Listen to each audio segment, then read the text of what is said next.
It's horrible that I don't know why mass mindset has changed from like cops are good from like after 9/11. When I first came on, it was like cops are heroes. And then through my career, it was like the mass delusion of brainwashing of, yeah, cops are horrible. We don't go out there to kill people. We don't go out there for the most part to do corrupt things. So I've had to deal with a lot of situations of like severe, disgusting animal abuse that has bothered me. A lot of like baby shaking jobs and child abuse stuff, and then, you get the jobs where the cops that you work with get shot and killed, and knowing that at any time that could have been me, don't know why it wasn't, just the good Lord looking out for you. And, just that's his plan and you can't understand it. But I mean, in one day, probably in the NYPD, I've handled more things than most people would see in their entire lives. So I think that's the thing, is that they think that we are unemotional and, just evil people, but we're really not. We've just learned how to bottle down the hard things that we've seen, and just so we're not robots. We have feelings, but we just have to survive. Ladies and gentlemen, please welcome special guest Marique Bartoldus, author of 20 and Out, a compilation of chaos experience while serving 20 years in the New York City Police Department. And thanks for coming on. Thank you very much for having me. How's it going? Yeah, it's going good. I've been following you and watching your interviews. You got some awesome stories. So I wanted to start off Thank by you. yes, some pretty Likewise, you've had some crazy ones. amazing guests on. Yeah. Wow, thanks. I want to start off the first question. Who was Marique before the badge, before you joined NYPD? How you grew up? How was life? That's a good question. A lot of the people that I went to high school with, when I met them later on in life, and they found out that I was a cop, they were like, "How did that even happen? It doesn't even make sense." Because I was running from the cops all the time. Actually, where I grew up, I grew up in like a small town, Malvern on Long Island, in New York, and I mean, it was a typical like high school thing. You get into your fights in high school and rival gangs beating each other up and running from the cops and buying 40s of OE, or, like Old English. I don't know if you guys have 40s of like three beers or whatever, Yeah. for like $1.25, and, drinking on a street corner and the cops coming and running from them. And that was how I grew up in high school. And then I went to college in upstate New York. And pretty much the same trends continued. I kind of like was interested in law, and then I was like, I wanted to not, then I had no idea what I wanted to do. I was bouncing around. I had no direction. I was completely lost.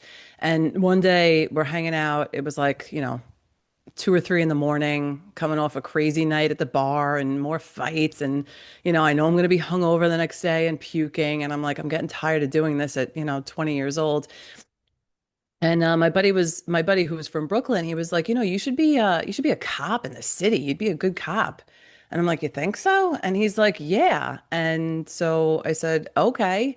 And that was it. I finished up the rest of the semester and I went back home, moved back in with my parents, which was hard to do after living on my own for 2 years. But I stopped going out. I stopped drinking. I went to college. I went to John Jay College of Criminal Justice in Manhattan. I got a full-time job, like doing office work. And then that was it. For a while, I started taking law classes, like constitutional law, and classes to like prep you for like, court cases and debating and stuff. And I really got into that and reading case law.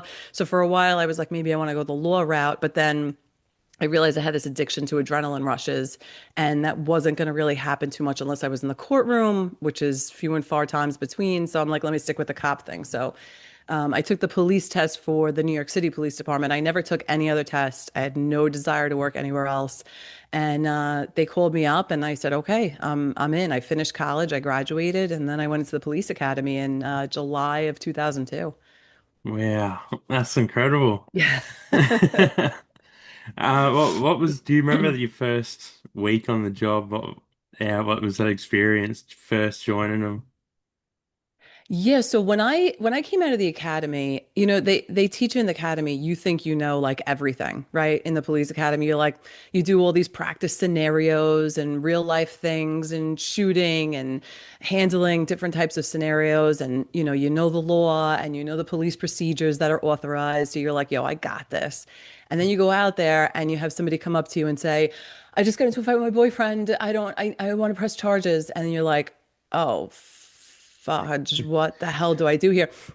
So, yeah, it was definitely a shell shock leaving the academy and ending up in transit, which I mean, I had taken the subway like practically my whole life. I took the subway back and forth to college. I knew the subway system very well, and it wasn't anything that I wanted to do. I didn't want to go into the subway. I kind of, the needs of the department, they'll send you where you go. But my first job was just like, people hopping the turnstile and, theft of service kind of stuff. So my first arrest, I remember, was like this homeless guy, right? This big, smelly, really nice man, but he was a homeless dude.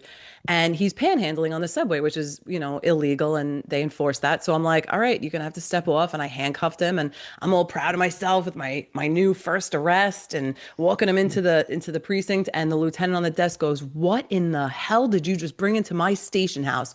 And I'm like, "It's an arrest. He was panhandling." And he's like, "I don't want him in here. He's probably got tuberculosis. Get him the hell out of here."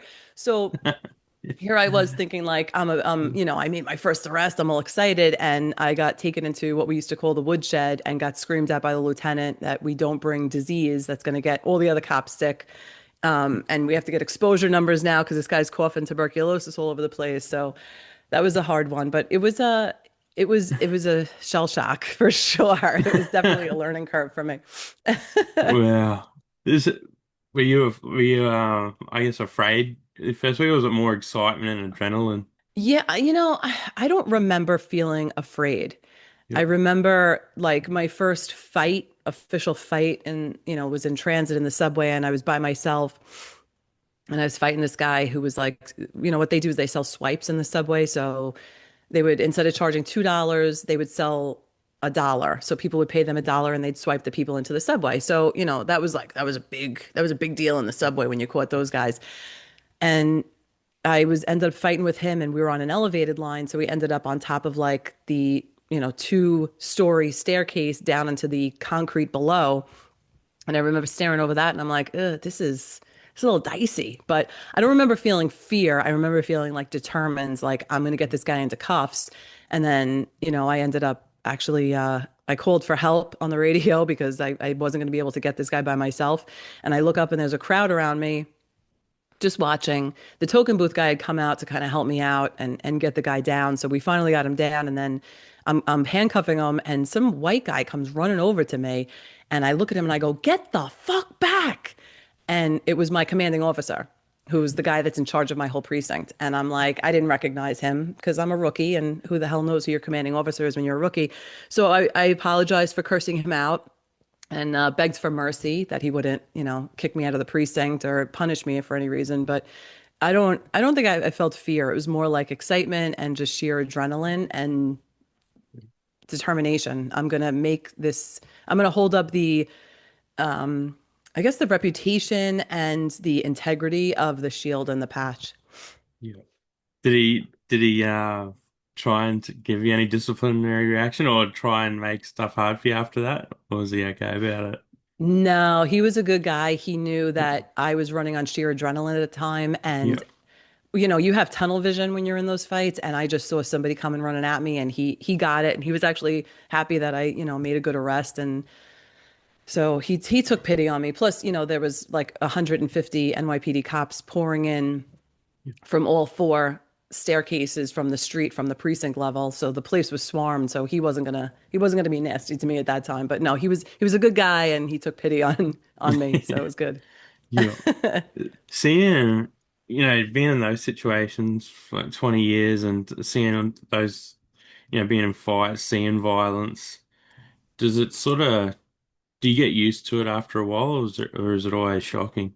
Yeah, I don't. It's so crass of me to say, but yeah, It's like, okay, another bloody. It's more of like, okay, is this the blood that means he's going to die soon? And like, we got to, take more serious action? Or is this like the light bleeding where it's like he's bleeding, but he's not going to die? It's more of like that as opposed to like the shock of, oh my gosh, this guy's coming at me with a bloody nose. So, like, Yeah. another, it's like another shooting victim. Okay, how bad is it? He's fine. You'll be fine. So, Yeah.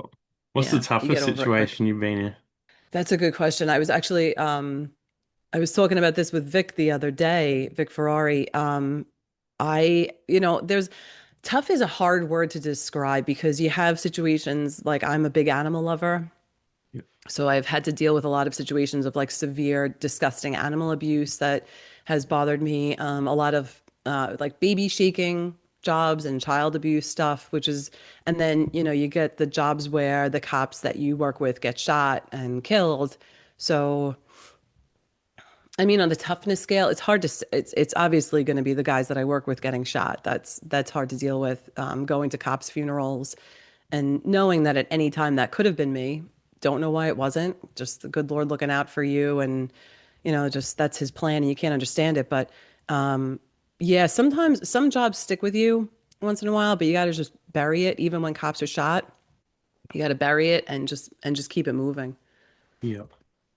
I want to ask you something. What is something that you think, normal, everyday civilians misunderstand about the police?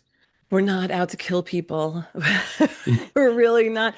I don't, Yeah. it's horrible that people, I don't know why the, mass mindset has changed from like cops are good from like after 9/11. When I first came on, it was like cops are heroes. And then through my career, it was like the mass delusion of brainwashing of, yeah, cops are horrible. We don't go out there to kill people. We don't go out there for the most part to do corrupt things. There's a few bad apples, and those bad apples are caught and arrested, and we hate them probably more than the regular civilians. But we really truly are there to help people and do the best that we can. But I think a lot of the time when we are constantly faced with the attitude of, I can't tell you how many times I've been told, all you guys are out here shooting us brothers and shooting my people and all this other stuff. And when you're constantly told this, it eventually kind of just, I guess you just become like a shell to it, and you just become emotionless.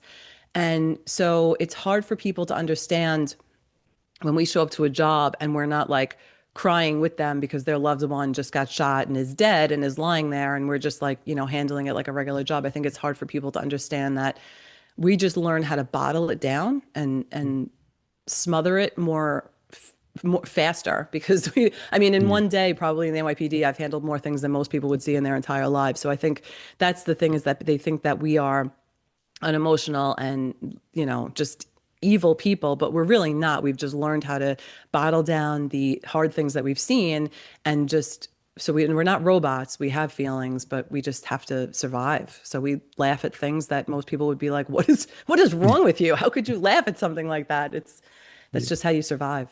Yeah. Man, I want to ask then what advice would you give to someone who's wanted to be a cop today? Oh, I feel for the guys that are cops today. It's not the atmosphere, I guess. I mean, I don't know how it is down under, if you guys are, if your police force is facing the same type of hatred and, I don't think it'd be as, yeah, because I see it over there, like in the media here. Yeah, it's the same. yeah, I don't think it's as bad as over in America, but yeah, Yeah. I mean, for a new cop, I would say just know the law, act within the law, because that's what your job is, and you can articulate everything that you do. And self-defense, take jujitsu classes. I used to take Krav Maga. Know how to defend yourself without having to use deadly physical force. and do you And your think, mouth. yeah, Learn how to definitely, talk to people. Yeah. yeah.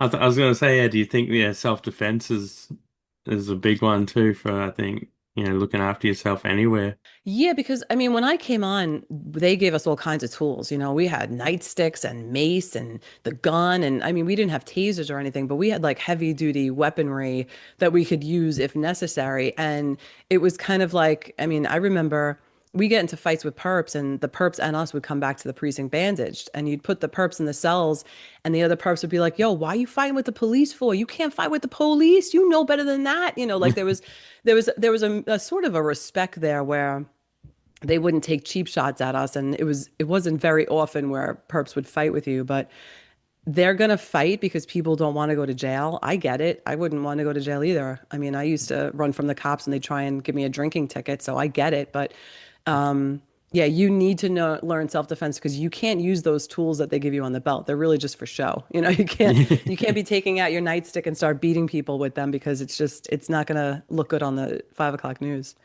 Yeah, everything's on camera now too, so it's a bit hard. Do you think that would make things harder today too for police?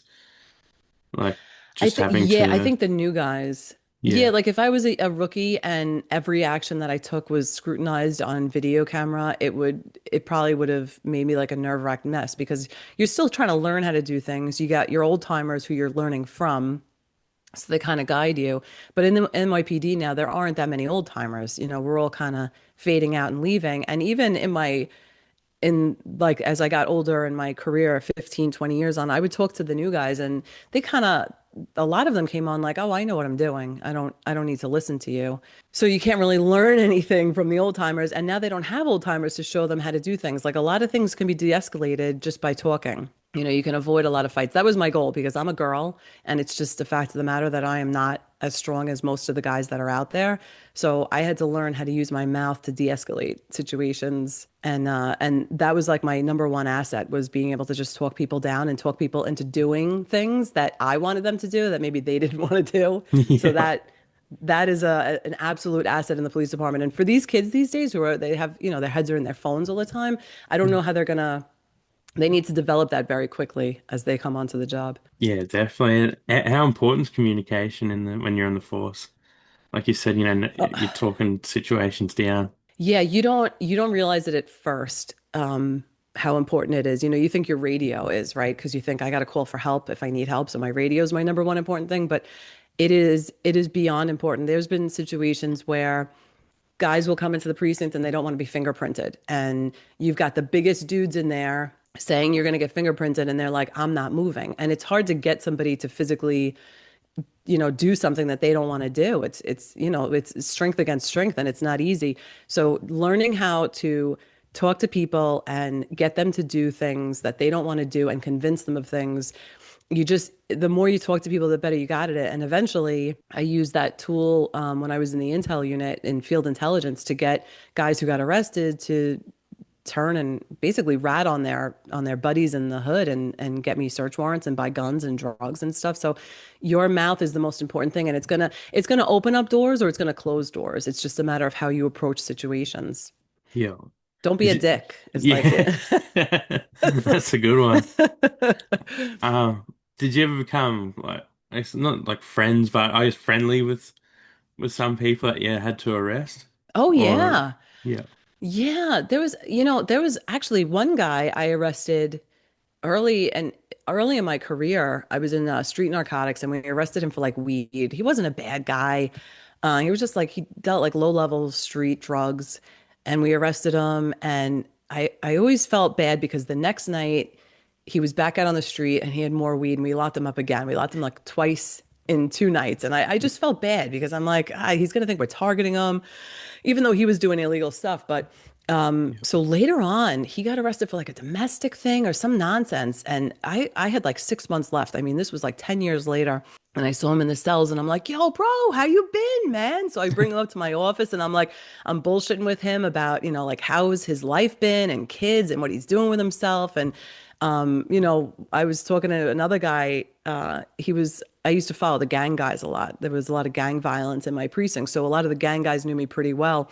And one of them offered to like roll me a blunt when I retired. He's like, "When you retire, come see me and, we'll smoke a blunt together and stuff." And, like I wasn't a jerk to people. Like some days you're the dog and some days you're the hydrant.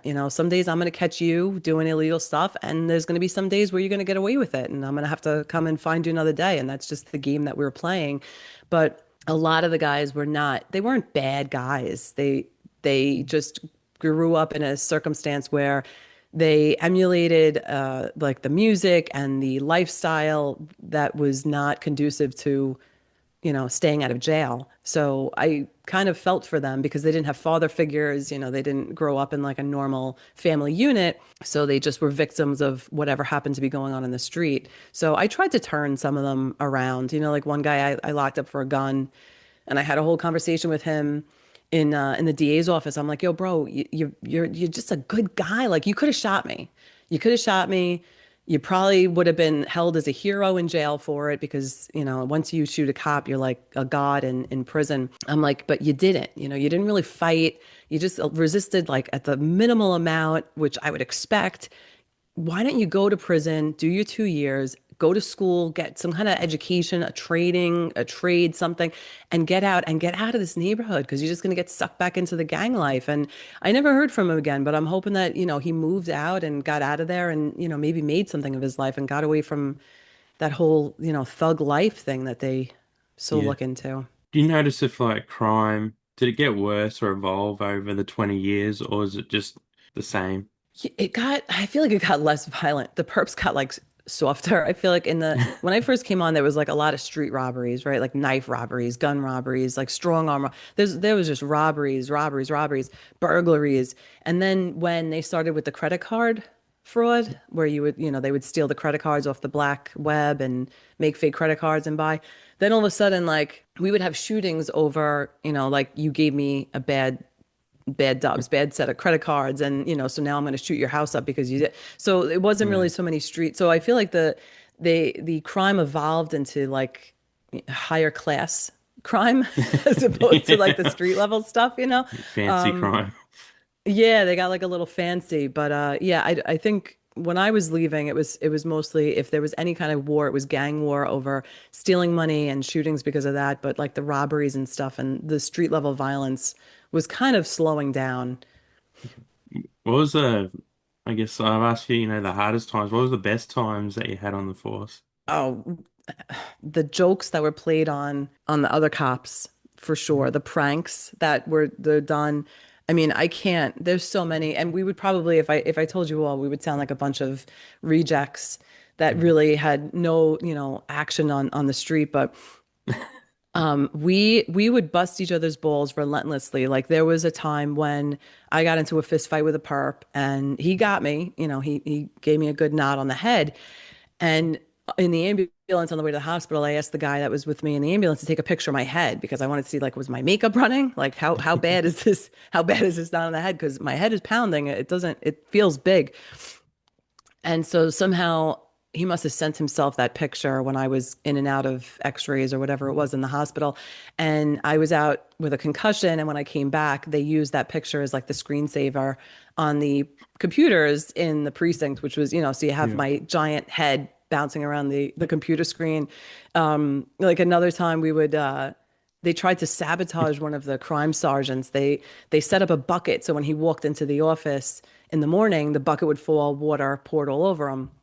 Somebody told him about this before he got to the office. So he's like, "Oh yeah?" So he grabs a fire hydrant, kicks the door open so the bucket spills, falls on nothing but the floor, and sprays his entire team with the fire extinguisher. They were climbing up walls and trying to escape out the window to get away from him. So pranks like that, you would play all the time on each other, water balloons off the roof onto Yeah. people, snowball fights. But it was good because it built bonds with each other, like the ability to like bust each other's chops and not take things personally and get offended and all this other nonsense that came later on.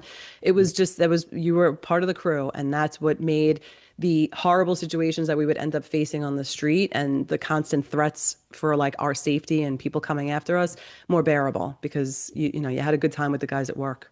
Yeah. Oh, that's pretty cool. Is Are you always looking over your shoulder when you're on the street? Yeah. Well, you try not to. I mean, you try and keep your back to the wall at all times if you're on a foot post. If you're in a car, your head is constantly on a swivel. Um, you gotta keep your eyes open. When they came out with these phones, I feel bad. I should have looked up on what Australia. I'm sure Australia police have the same thing, but the NYPD gave us phones with basically the NYPD's computer like on the phone, and you can pretty much do almost as much on the phone as you can at a regular NYPD computer. And I would just see these new guys, walking on their foot posts with like their head in the phone, or driving around the street with their head in the phone. And I'm like, you can't see what's going on the street and read people's body language and understand what's happening, or maybe see a perp that's fleeing a scene that Yeah. you're responding to if your head is in the phone. So I think yeah, you have to have situational awareness, or you're going to get, I mean, we have examples of that. You have, Lou and Ramos were in the car. Eddie Burns, he was sitting in a car. Um, there's so many different, a million names are coming to mind of people that were just, you have a sense of security sitting in a car, and next thing you know, you've been assassinated. So you have to have situational awareness. I want to ask you, after everything you've seen over the 20 years, do you think most people are generally good people? Wow, that's a tough question. I really, I want to say yes. I really do. I want to say deep down, yeah. I think people deep down, if they see stuff hitting the fan, I think they'll hopefully do the right thing. And I've seen people jump in to help people, car accidents, stuff like that. But there is an element out there of people that are just evil, and I feel like it's growing. Yeah. I hate to say, I feel like there's just, the people who, instead of jumping in to help, are just jumping into videotape instead of helping somebody who's getting beat up or something like that. And so I don't know if it's a fear thing or if it's just, I just not caring. I don't know, but I like to think that people are good. I hold that hope, but I don't know. I don't know. That's a really good question. I don't know. I don't know. You know what? I think for the most part, yeah, there are a lot of good people out there because they come out of the woodwork when you need them to. Yeah, that's a good answer. Yeah, I just wanted to ask you because you spent so long, dealing with all types of different people, so who better?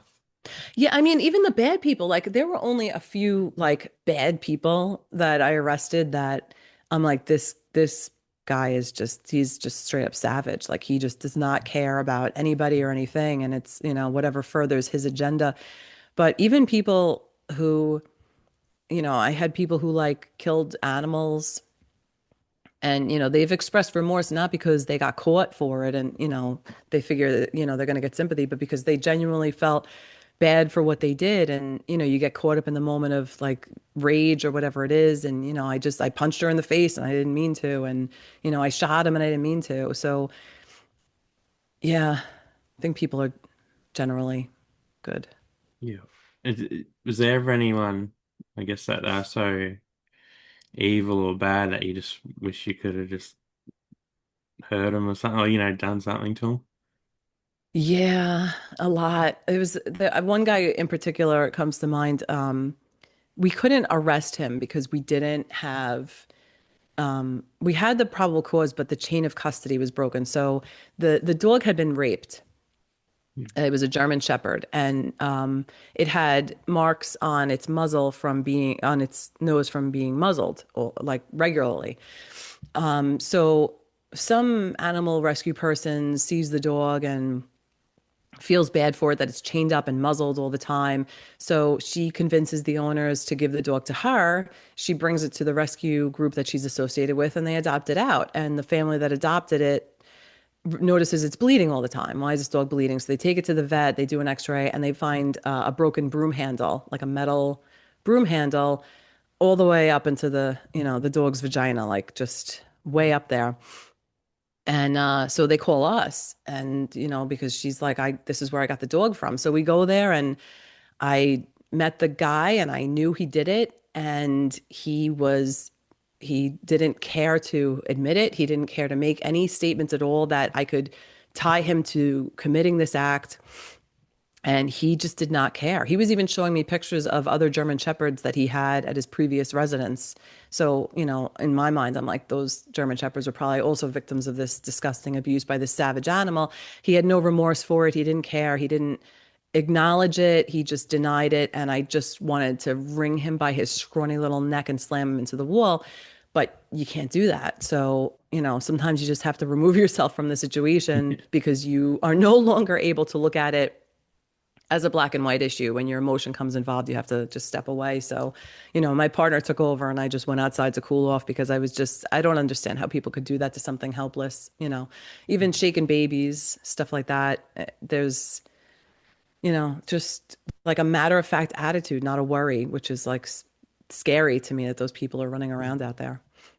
How do you, keep that balance with your emotions in all those situations? That's your job, that you just, I think the one with the German Shepherd was the one time that I kind of lost it.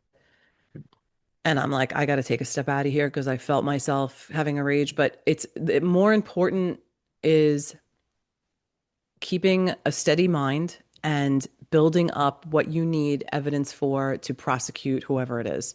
That's more important. Them going to jail is more important than anything else. And if you just can't lose your cool. We're the police. We have to maintain control of our emotions no matter what the situation is, because we go into scenarios, I mean, I would handle 30, 35 jobs a night in the summertime in 8.5 hours, every single day. And every time you go into one of these scenarios, it's somebody having the worst day of their life. They're in their most emotionally distressed state of either rage or despair or pain or whatever it is. And you just have to maintain your composure because otherwise the whole scenario falls apart. Then, who's gonna come and Yeah. rescue the cop that's sobbing on the corner? You have to be stoic and maintain that. And you got to keep your emotions in check because the minute you let whatever your emotions are out, and you've lost control, now you've lost control of the whole scene and it's over. Yeah. Man, that's incredible. That's good advice too. I like that. Thanks. It's hard, but Yeah. you know. And now I want to talk about, how you decided to write a book and I guess what was the process like? So, yeah, it's like a half of a Bible. I'm like, everybody makes fun of me of how long it is, but when I was working, so I have two little kids. And I would go to work and, I would come home and my daughter would be like, "Mommy, what did you do at work today?" And I'd be like, "Oh, I helped some people."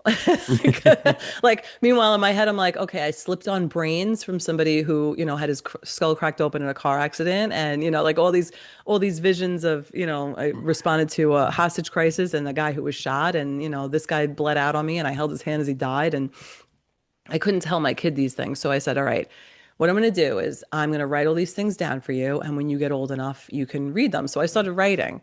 And the more you think about stories that you live through, the more other stories come up. And then I would talk to the guys that I work with, and they'd be like, "Yo, you don't remember when you did this and you did that?" And I'm like, totally forgot about that.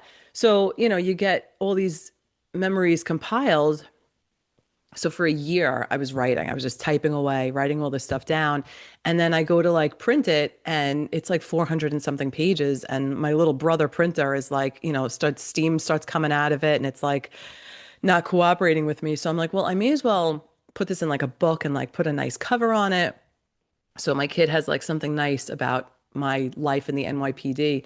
And that came to finding like a publishing company who then was like, well, we'll put it on Amazon to sell it. And I'm like, well, if it's going to go on Amazon, it's going to, so I had to change like dates and names and some things because I didn't want to, you know, give up victims that I had dealt with or, so, I had to change addresses and stuff like that. So I had to go through the whole book again and edit it again. And then, we put it on Amazon. And the next thing I know, people are actually buying the book and they're interested in it and you know, guys are reaching out to me to go on podcasts and stuff. And I'm like, this is not anything that I expected. I really just was writing a book for my kids so she could have all of the stuff that I lived in a book to read. So Yeah, that's pretty cool.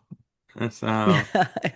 what advice did you give to someone who wants to write a book? Uh, Make sure that your publishing company is a legitimate company. I had done my due diligence. I did like Better Business Bureau checks and all that stuff, and they still did like some fugazi stuff on me. And, I can't get a hold of my manuscript, and they were giving me the runaround and asking for more money. So I had to, threaten that I still have friends in the district attorney's office, and I'm gonna come after you if you don't give me my manuscript that I'm legally entitled to. So I would be very cautious with if you can publish it on your own, which Amazon enables you to do, I would do it. I would just avoid publishing companies altogether.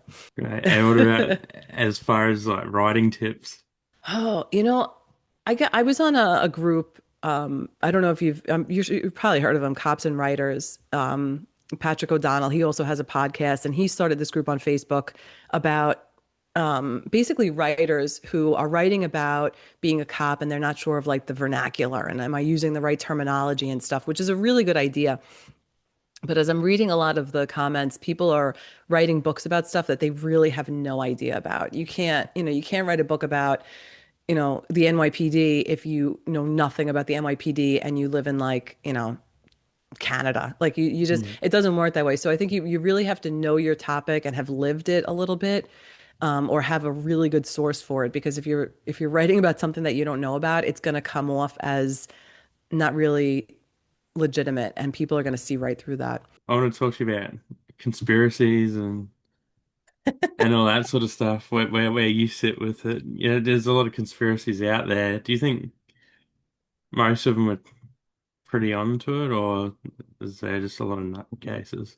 I love the terminology because conspiracy theory really was popularized by the CIA, who was using they didn't create the term, but they stole the term to label people who didn't believe in the JFK assassination official story. If people deviated from believing that and thinking there might have been more than one shooter or whatever it was, if they deviated from the narrative, they were called a conspiracy theorist, and that was like the official line of the CIA. So I find that a lot of the conspiracy theories that are out there are kind of, if you do a little bit of a dive in them, they come true. And a lot of the conspiracy theories people don't even know about. I mean, like I was going into operations that the CIA had been doing that aren't even labeled as conspiracy theories. I mean, you can Wikipedia this stuff and it's out there and they're not ashamed to admit that they were doing it and messing with other countries and weather pattern changes and all this stuff. Chemtrails, that's not a conspiracy theory. It's legitimate. Yeah. Is there any that particularly interests you that you follow? I think the one that messed with my head the most, right? The one that makes me like, oh my gosh, like I feel like I'm living in the Matrix and I'm going crazy, was Operation Northwoods, which was basically, well, that one in like the Gulf of Tonkin incident, but the Operation Northwoods was a plan by the Joint Chiefs of Staffs under Kennedy that they basically needed a reason to go into Cuba, right? We had the whole Cuban Missile Crisis and Russia's going to take over Cuba and all this other stuff. And so the Joint Chiefs are like, okay, we're going to come up with a plan to do false flag operations. So we're going to bomb some places in Miami and we're going to kill some American servicemen and we're going to kill some American civilians and we're going to make it look like it was the Cubans who did it so that now Kennedy has an excuse to go and attack Cuba, right? And they brought the idea to Kennedy, and Kennedy, luckily, was a man of integrity, or I mean, he slept with a lot of women outside of his marriage, so I don't know about his integrity. But as far Yeah. as like, not wanting to kill Americans, he was good with that. So he was basically like, absolutely not. He was disgusted by it. He like transferred one of the guys from his Joint Chiefs out to another unit. Supposedly he had said, this is a CIA thing and I'm going to scatter the CIA to the winds. And then, he was assassinated. But luckily, Kennedy was like, we're not doing these false flags. We're not killing American civilians to justify going to war against a country. And it makes me think all these other wars that we've gone into and all these other conspiracy theories of stuff, was it really just a president who didn't say no and was like, yeah, like Iraq, weapons of mass destruction. Like, yeah, Saddam Hussein had weapons of mass destruction, right? He was gassing the Kurds in the north, right? But we went in there. There were no ties there to 9/11. So yeah, it's Yeah. that the ability of people to do that people are collateral damage, the ends to the means type of a thing is terrifying for I think any person of any country. It should be terrifying. Yeah. Do you think the CIA killed him? John F. Kennedy? Yeah. Yeah. My own personal belief. Yeah, I Yeah. think the CIA had their fingers in that, and they've done it before. It's not like anything that they haven't done before. The evils of the CIA are well documented, Yeah. and it goes back to the OSS when they were first formed. Yeah, I think even when I was a kid, over here in Australia, that was the story I've heard, always heard, like the CIA killed him. So Yeah. it's pretty wild. Or yeah, they had, I mean, even like the church committee hearings came out and exposed like the MK Ultra, the mind experiments that the CIA was working on to try and figure out ways to get somebody to maybe like Operation Artichoke. Can we get somebody to commit an assassination against somebody without them remembering that they did it, or with them just having contact with one person? Can we get them like there was all kinds of plans to do this, and this was in like the 60s, right? So this is like Crazy. 60 years ago. Like how far has that stuff gone from then? And that they're willing to mess with people's brains to manipulate them to do things that they wouldn't normally do, which in NYPD language is called entrapment and is illegal, and I would go to jail if I did something like that. But Yeah, you know the CIA doesn't seem to have a problem with experimenting to see if that's possible. yeah, it would have definitely come a long way since then, and so it's pretty scary to see what they can do now. Yeah. Or like, I mean, really, it's as far as your imagination can take you if you think about it. Yeah, 30 years ago, we would have been like, what's the internet? Like, what are you talking about? yeah, yeah, I can't yeah, Zoom with somebody on the other side of the earth, and here we are. So, yeah. I remember being a kid and my granddad having these old radios and talking to people in other countries, and I thought that was like the height of technology. That like that, I was like, wow. yeah, So I yeah, remember when Bluetooth came out. I'm like, what is Bluetooth? That sounds like a stupid name. And now yeah, it's like my entire house is wired up with Bluetooth devices. yeah. I've only just started really getting used to Bluetooth stuff. But yeah, it's cool. But yeah, it's handy. And Yes. what about like cover-ups? Do you think a lot of stuff is deliberately covered up and hidden from the public? Yeah, I think for a lot of reasons. I mean, like immediately that comes to mind like the Epstein files and all that. I think a lot of it has to be hidden because we don't want other countries to know what we're doing. And a lot of it has to be hidden because if the general populace found out that this was the things that their government was doing, there would be, it would be chaos. It would just be a complete breakdown of civilized society. They have no choice but to hide some of these things. It's like a necessary evil, right? Yeah. They have to do this, but it's not good. Yeah, whenever I open my phone, like the news or even just on any social media, the main two things that pop up is like the Epstein files, the news on that, and Charlie Kirk assassination. And it's just like, Right. wow. Like, even here. Yeah, that's crazy that it's even affected because didn't you have the mass shooting on the beach, Yeah, in right? Bondi. Yeah. Right. Yeah, because I had on my podcast I had covered that shooting and that it was just that's worst case scenario. I mean, for anybody, it was just absolutely disgusting and terrifying that that happened because you're just a sitting duck. I mean, there's no Yeah. cover, there's nowhere for you to go. Um, but yeah, you wonder about the motivations of these people and how they're able to justify that and how they're able to take out that frontal lobe of empathy towards each other. And Yeah. I feel like there's been a mass between like video games and just the way that we talk about each other. We've been able to dehumanize each other. And because if you dehumanize the opposite side, you don't feel guilty about doing physical violence to them because they're not humans to you anymore. They don't have emotion and feeling. So it's fascinating psychologically, but it's also terrifying because that's where we're at right now in the world. Yeah. Well, it's funny you say that because I've just been looking up recently, like some of the like war crimes in World War II and just history. I was like, how could they do that? And that was the thing. They like would dehumanize people, so yeah, they wouldn't feel bad about it. And Yeah, I it's mean, look at crazy. look at Operation Paperclip. Paper, the United States took a lot of the doctors in the camps, the Nazi doctors, and we brought them here to continue their scientific experiments because the value of what they were discovering was too important to lose to the Soviet Union or to just lose in history generally because we would need those scientific advances. So we Wow, brought them here. Yeah. I didn't know that. I knew that they did experiments and like, prove stuff through terrible things, but yeah, I didn't know that. Yeah, it was, because I'm like more of a fact base, right? Like I look Yeah, at things as a detective, right? So I take emotion out of stuff and I take all the crazy, because sometimes you can go too far down that rabbit hole. But if I can do a simple Google search and this stuff comes up and it's not refuted, and you can yeah, go on multiple different sites and see it, and it's declassified documents that you can read, it's not a conspiracy theory anymore. This is like what we were doing. And, yeah, yeah. it's Do you crazy think? stuff. What about like on us aliens? Do you think that's real? No, I don't think there are aliens. I think Yeah, that the government, our government, China, maybe even Russia, have such technologically advanced weaponry.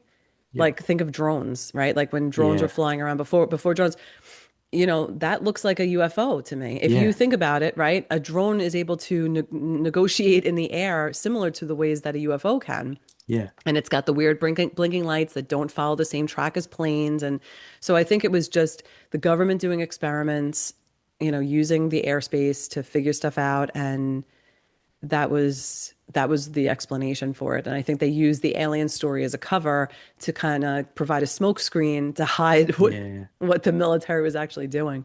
yeah. Yeah, it's funny. I thought I seen a UFO one night. I was watching. I was like, it's a drone."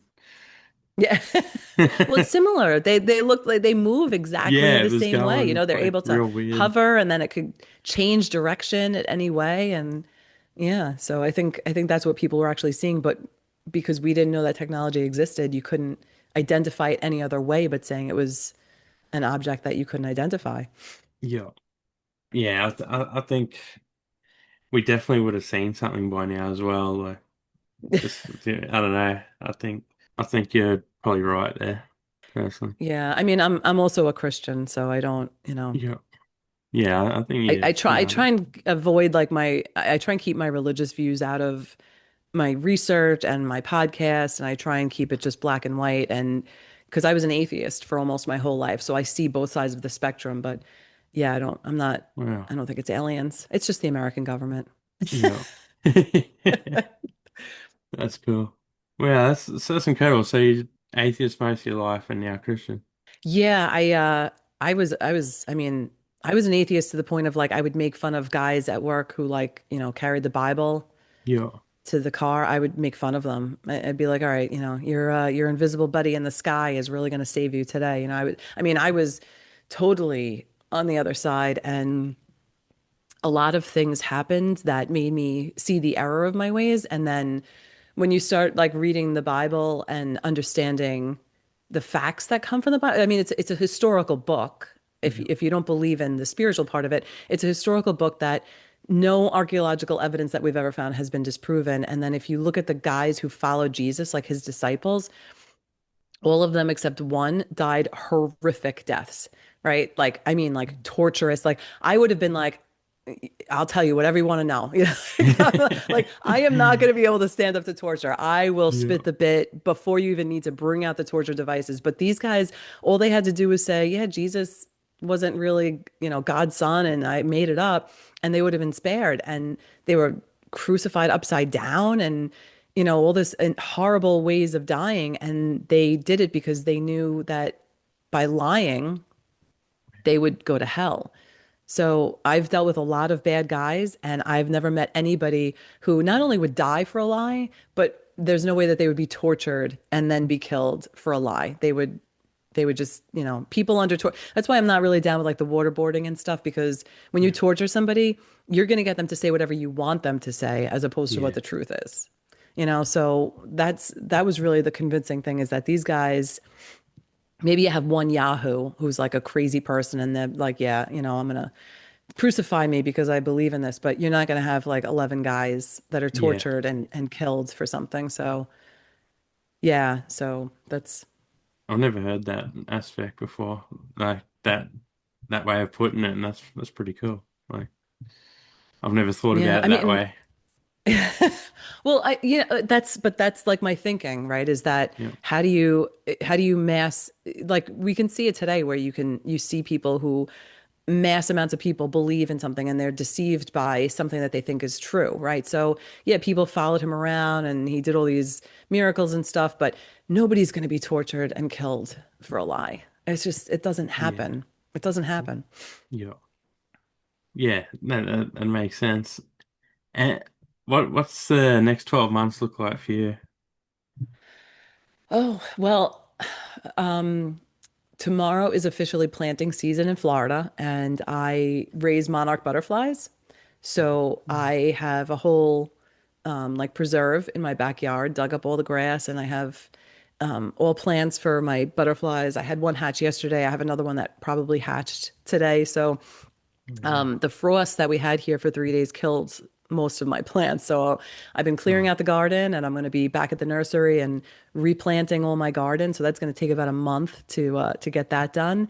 And then I am an avid reader. So I have 14 books that are waiting to be read and, wow. and my podcast. So it takes up a lot of my time, but no Yeah, working, that's for sure. No more that's police awesome. work. That's awesome. Yeah. What what's a couple of books you would recommend to people? I always love getting some new books. Oh my gosh. Okay, so I have so many. If you're interested at all in American history, which I'm fascinated by, I would recommend I have books like 1776 is a great book about American history. If you're interested in, I read this book called The Harbinger by Jonathan Cahn. I don't know if you've heard of him before. I think he's like a rabbi. He's like Jewish, but he believes in Jesus. I'm not sure about his religious aspects, but he wrote a bunch of books, and I read this one called The Harbinger, and it was about 9/11, and it blew my mind. And it took me a long time to read the book because as I was reading it, I'm like, this is bullshit. Like, there's no way. So I would be Googling and researching claims that he made, and I found out that it was all true, which was weird because like I was in New York on 9/11, and most of the stuff that happened, I didn't even realize that he was bringing out. But that book is fascinating. If you're into like fiction, my favorite author is Nelson DeMille. Any book by Nelson DeMille is phenomenal. He's got this guy, John Corey, who's like one of his lead characters, who's like an NYPD reject detective, who is just like a genius, can solve crimes and stuff. So if you're into that. But right now, I don't have it with me, but I'm reading a book by David Barton, who's a really good author about the basically black and white history in America and the truth about slavery and the truth about white people and all that stuff and like what really happened then without the emotion in it. So all that kind of stuff. I mean, I read books I'm all over the place. I'm also reading a book about the War of 1812, which is fascinating as well. So Yeah. Uh, when you said about the rabbi before, yeah, like talking about 9/11, was it more like saying that it was an inside job or no, he doesn't go into like the who did it. He goes more into the spiritual aspect of there's a Bible verse in the book of Isaiah and it's like 4 lines, right? You look at it and you would just read it and keep going. And he takes this Bible verse and he shows you that 9/11 was basically like the harbinger, like warnings that God gives to the earth before, like the flood, right? yeah, Like the flood of like, Noah. And so God gives harbingers before, then he's going to destroy shit. So he goes on to how God had protected America because America was founded on Christian principles. We were founded on biblical principles. Our founding documents, the Constitution, all of the Bill of Rights, it's all based on things out of the Bible and how we've kind of turned our backs to him. And so he removed his protection. And if you don't know American history, it's fascinating because, like, down lower Manhattan, where 9/11 happened, George Washington, that used to be the Capitol. So when George Washington was sworn into office after we won the American Revolution, he sworn into office right almost at ground zero at a hotel that was there. And the first act of our government was for him and all of the members of Congress to walk down the block and have church service. They went to service in church. There was a lot of, every week, there were services in the Capitol building, church services for Christian church services. They would have preachers from all over the country speaking in the Capitol. So he goes into how basically because the foundations of our country were Lower Manhattan, and that's where it kind of started and grew from. That's where the destruction came from. And the whole time I'm reading it, and I'm like, this doesn't even make sense. And I'm Googling it. I'm like, holy crap, he's right. Like, this is crazy. So Yeah. yeah, that book was fascinating about if you want to get into the spiritual, and even if you're not into the spiritual aspect, it's still an interesting book. What movies would you recommend? Your top movies. Oh my gosh, my husband is going to make fun of me for this because I love like the cheesy like Tremors, right? With like Yeah. Kevin Bacon, Twister, Yeah. like Contagion. I love all those like, crazy movies. I love Guardians of the Galaxy. Yeah, I I don't know love if you've that. ever seen those Yeah, movies. I've They're seen them. hilarious. Those Yeah. that whole series is hysterical. So, and I just finished watching for like the 10th time Veep on Yeah. HBO, the series Veep. Okay. It's just I love the stupidity just cracks me Yeah. up. So, yeah. I have to check it out. Yeah, I've gone through all the questions I have for you, but I want to ask, what would be, your message to the world? Oh my gosh, there's so much. Let's stop fighting. Let's stop at the violence. Let's talk to each other. I mean, that's really why I started my podcast because people think they know what the truth is, but they never read, right? Because we're trained to have TikTok brains Yeah. where like you have 30 seconds that you can get stuff in and then you're on to the next topic. And I'm kind of like a nerd, so I have time to sit and read now that I'm retired and actually learn what the truth is and do research on it. And I think a lot of the fights that we have are over misconceptions and not understanding each other. And we've come a lot. I mean, basically, Charlie Kirk kind of said this like, we have to stop fighting and start coming to the table and talking to each other and not saying, oh, you're a racist, you're a bigot, you're a homophobe, you hate women, whatever the nonsense is.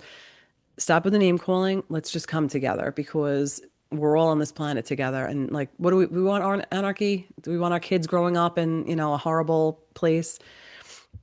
So I just, that whole world peace bullshit, it's an ideal. You're never going to have it, but let's just sit down and talk. Let's have a conversation. Yeah. Try and find some common ground. I love that. And you mentioned Charlie Kirk. I want to ask you your thoughts. Was that just a lone gunman or assassination? Yeah, I saw the tapes like everybody else. I don't have any other inside information from like, police that I know that are in that jurisdiction, but um I think it was that simple. Sometimes things, it's like Occam's razor. It is the simple answer. I think he was able to do it because they didn't take the necessary security precautions. When you can't, there are a lot of just dumb people that don't think things out. It just happens. It happens in every aspect of, whatever job it is. And you had people that didn't do proper perimeter security checks and he was able to get up there and he did it. Now, did he do it because he was, like an MK Ultra CIA thing where they were like, this guy, Charlie Kirk, is gaining steam. We got to shut him up and we're going to get some Yahoo to do this? That's possible because that's been done before, right? I mean, Yeah. that's a possibility, but yeah, I think it was just him. He was working alone, and I think he looks at himself as a hero for, murdering somebody who wanted to talk to people who didn't agree with him, which is unheard of these days. Yeah, yeah, it's pretty, yeah, definitely unheard of. Yeah, I think the same, like the Tupac, there's heaps of Tupac conspiracies. And even as a kid, I was like, wouldn't it just be the guy that he hit who shot him? And Right. turns out it was that simple. Yeah, Right, like the Guthrie thing. yeah, They're it's, going into like all these crazy, and I'm like, you got to keep it simple, stupid. Like yeah, it's never ever like all this crazy stuff that they're turning it into. It's like you gotta keep it to the basics and look at the people most close to that person, and yeah. especially It's, with the gang stuff. I mean, you interviewed a lot of people who, are in the rap world, and it's yeah, it's always the one who they had beef with. yeah. It's not I it's not feel a like sometimes conspiracy. I'm like the person who did it's going to get away because of all the conspiracies just messing everything up. Like they're making it bigger than it is. Totally Whereas, agree. Yeah. Yeah. fogging. And then it Yeah. hurts the criminal case. You know, you're Yeah. looking at somebody and now the defense attorney has a perfect example. Well, you thought it was this guy. So now Mm. you're just picking people and you picked my client, you know, and that's a legitimate defense in my Yeah. opinion. Yeah, for sure. Well, yeah, this has been fun. And yeah, Thanks. where Sorry, I've can been talking people? a lot. No, it's good. Where can people buy your book? So the book is on Amazon, 20 and out. It's in hardcover, paperback, and Kindle. And then I also have a podcast, Mons on the Mic. It's on YouTube, Apple Podcasts, and Spotify. And I basically just, once a week cover the chaos that's going on and my, not really my opinion so much as like what the facts, the backstory is, the factual backstory to it. And, sometimes I throw in my opinion. I try not to, but it's hard to. I'm Italian, it's like Yeah. you got to throw your 2 cents in and, whatever. So, but yeah, I cover all those topics, but we're not going to have a podcast this week because it's planting season. So I'll be Yeah. in my garden. Yeah. Nice. Well, yeah, we'll finish on that note. I definitely want to do another chat with you one day because I think you and Vic Ferrari have probably been two of my favorite guests so far. Oh, thank you. I'm Yeah. honored. I was like so excited because I do like accents. Like even Yeah. when I was working, I would do accents. And I'm like, I can't get the Australian accent down. So I told my husband, I'm like, I just want to hear him talk so I can try and mimic his accent. And I suck at Yeah. it. I can't get it. It's just, I don't know. It's like musical. Yeah. You gotta watch like Crocodile Dundee or something. Yeah. Down under, under. Yeah. There you go. You got it. But thank you so much for having me on. I really appreciate it. It was a great opportunity and I'm honored you've had some really amazing guests on. So thank you so Yeah. much for inviting me on. No, that's fine. Yeah, I'm excited to talk to you as well. So yeah, thank you for coming on. Awesome. Thank you Bye. so much. Bye. Thomas Berryman TV, MC Wicks. You are now rocking with the greatest. Worldwide universal, we kick game, drop gems. Knowledge expand the brain. We don't speak no lie, this all factual. Travel through sound waves, international. My aura is shining, but that's natural. From the cosmos, supernatural, extraterrestrial with the ill flow. Too high, too elevated. Art and culture is beautiful, we gon' celebrate it. Documented this history in the making. Connecting with the rest of the planet through conversation. Building from the ground up, this the foundation. Through the power of thought manifestation. Gift the gab, champion rap, greatness. Timeless like hieroglyphs. Who would've ever pictured this? Blow.